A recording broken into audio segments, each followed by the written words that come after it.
नमस्कार दोस्तों कप्तान क्रिकेट डिक्शनरी का एक ऐसा शब्द जिसके इर्द गिर्द कई महान कहानियां गढ़ी गईं। एक ऐसी उपाधि जिसे हासिल करना लगभग हर खिलाड़ी का सपना होता है।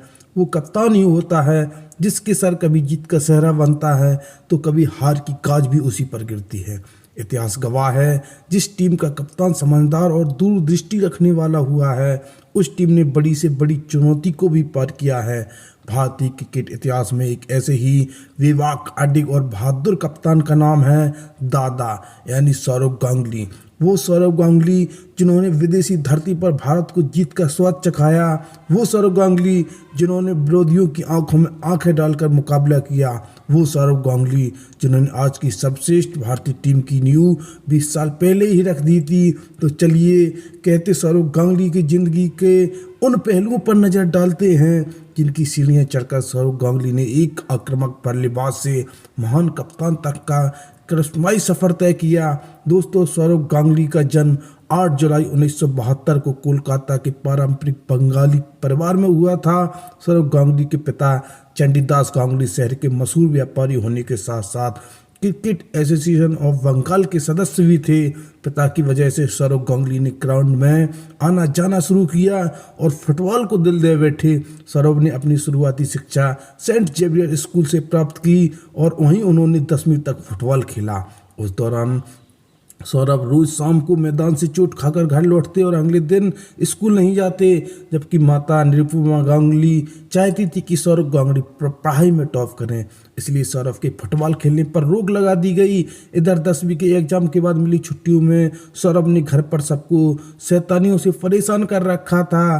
ध्यान बटाने के लिए सौरभ के बड़े भाई स्नेहाशीष ने उनके साथ क्रिकेट स्टेडियम भेजा जाने लगा और इस तरह सौरभ की जिंदगी में क्रिकेट की एंट्री हो गई। घर से बचने के लिए सौरभ ने भाई के साथ मैदान पर वक्त गुजारना शुरू किया। उस दौरान गांगुली नेट्स पर सिर्फ बॉलिंग और फील्डिंग करते थे। कभी बल्लेबाजी का मौका मिलता तो बड़े भाई के पैड्स और ग्लव्स पहनकर लेफ्ट हैंड से बैटिंग किया करते थे, जबकि असल जिंदगी में Sourav Ganguly right handed batsman हैं। इस वक्त सौरभ बस छुट्टियां बिताने के लिए क्रिकेट खेल रहे थे, लेकिन कुदरत को कुछ और ही मंजूर था। साल 1987 में बंगाल टाइफाइड की मार झेल रहा था। उस दौरान ही एक मैच से पहले बंगाल अंडर 15 के 7 खिलाड़ियों को टाइफाइड हो गया। ऐसे में कोच MP परमार के कहने पर सौरव गांगुली को टीम में शामिल किया गया। गांगुली ने उस मैच में शतक बनाया और टीम को जीत दिलाई। इस पारी ने क्रिकेट को लेकर गांगुली के नजरिए को बदल दिया। अब उन्हें क्रिकेट खेलने में मजा आने लगा। गांगुली को जब भी मौका मिलता वो अच्छा प्रदर्शन करते। लगातार बेहतरीन प्रदर्शन के चलते गांगुली को साल 1989 में बंगाल रणजी स्क्वाड में ले आया, लेकिन वो अंतिम 11 में जगह नहीं बना पा रहे थे।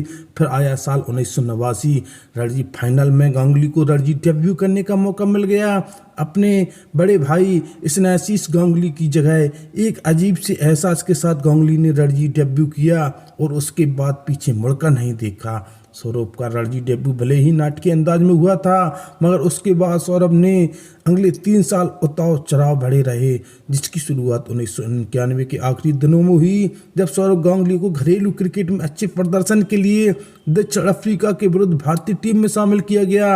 हालांकि सौरभ को उस सीजन में सीरीज में डेब्यू करने का मौका नहीं मिला, मगर चयनकर्ताओं ने उन्हें ऑस्ट्रेलिया जाने वाली टीम में शामिल किया।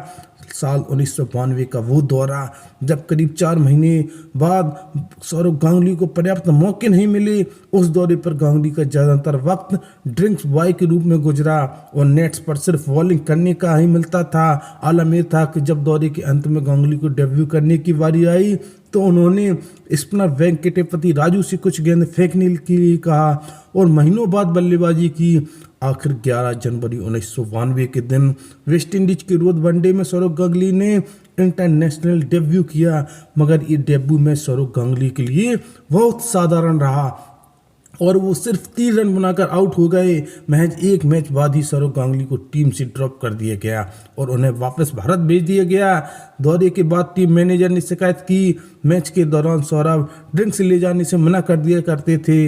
इसके बाद मीडिया में सौरव गांगुली को घमंडी कहा जाने लगा। हालांकि आगे चलकर ये आरोप गलत साबित हुए, मगर वह 4 महीने बाद सौरव गांगुली के लिए एक बहुत बुरे सपने की तरह थे। उन 4 महीनों में 22 साल के सौरव गांगुली ने निराशा और बदनामी दोनों देखी।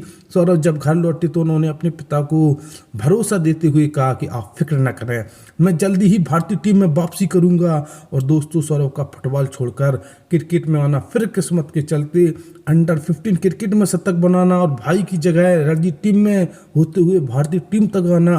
अभी तक इस कहानी में सौरव गांगुली की कामयाबी में उनकी मेहनत से ज़्यादा नसीब का हाथ लगता था, जो बात काफ़ी हद तक सही भी है।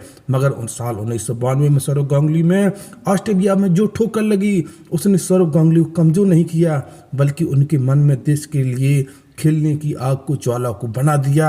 सौरव गांगुली ने अपने पिता से किए वादे और देश के लिए दोबारा खेलने का ख्वाब लिए मैदान पर जाकर मेहनत शुरू कर दी। सौरव ने अपने ट्रेनिंग सेशंस को टाइम बढ़ा दिया। उस दौरान सौरव तकरीबन 6 घंटे नेट्स पर बिताया करते थे। इस मेहनत और जिद के बाद सौरव गांगुली ने 1993, 94 और 94-95 के रणजी सत्र में अपने बल्ले से धूम मचा दी, जो सिलसिला उन्होंने अगले साल भी बनाए रखा। उस साल उन्होंने दिलीप ट्रॉफी में 1 से 71 रनों की यादगार पारी भी खेली, जिसके बाद सौरव गांगुली को भूल चुके चयनकर्ताओं ने उन्हें फिर से याद किया और साल 1996 में इंग्लैंड जाने वाली टीम में शामिल किया। वहां जाकर Sourav Ganguly Sussex county team के कोच और महान बल्लेबाज डेसमंड हैंस से मिले। गांगुली ने उनसे मिलने में इंग्लैंड में कामयाब होने की टिप्स मांगी। हैंस ने गांगुली को इंग्लैंड में घास वाली पिच पर स्विंग होती गेंद को खेलने की तकनीक बताई और हैंस की हर बात पर खुद गौर किया और खुद को इंग्लैंड के माहौल में ढाल लिया। जहां इंग्लैंड में एक तरफ भारतीय बल्लेबाज रनों के लिए तरस रहे थे, तो वहीं सौरव गांगुली ने अभ्यास मैच में मुश्किल पिच पर 62 रनों की पारी खेल डाली। मगर श्रृंखला के पहले टेस्ट में उन्हें जगह नहीं मिली और ऐसा लगा कि यह दौरा भी 1992 की तरह ही जाएगा। लेकिन सौरव की किस्मत ने फिर उन पर विश्वास किया और उन्हें एक मौका मिल गया। दरअसल उन दिनों भारतीय ओपनर नवजोत सिंह सिद्धू और कप्तान मोहम्मद अजहरुद्दीन से किसी बात पर नाराज थे। पहले टेस्ट में मिली असफलता के बाद सिद्धू खुद को संभाल नहीं पाए और बिना किसी को बताए भारत लौट आए, जिसके लिए भारत को बदनामी भी झेलनी पड़ी। मगर ये घटना सौरव के लिए मौका लेकर आई और उन्होंने सीरीज के दूसरे टेस्ट में सिद्धू की जगह टेस्ट में शामिल किया गया। इस तरह मौके के इंतजार में बैठे सौरव का ऐतिहासिक लॉर्ड्स में टेस्ट डेब्यू हुआ और सौरव जब टेस्ट करियर की पहली पारी खेलने उतरे तो भारतीय टीम दबाव में थी। सौरव के पिच पर आते ही इंग्लिश खिलाड़ियों ने स्लेजिंग करना शुरू कर दिए। सीधे सीधे कहें तो सौरव पर चौतरफा दबाव था, ऐसा दबाव जिसमें कोई भी खिलाड़ी बिगड़ सकता था। लेकिन कुदरत ने दबाव सिर्फ सौरव गांगुली के लिए बनाया था, जिसे बर्दाश्त करके एक साधारण बल्लेबाज का महान सौरव गांगुली बनने का सफर शुरू हो गया। सौरभ ने अपनी डेब्यू इनिंग में 31 रन बनाए और विश्व क्रिकेट में आने वाले खिलाड़ी का ऐलान कर दिया। इस पारी से जुड़ी एक खास बात का जिक्र जरूर है।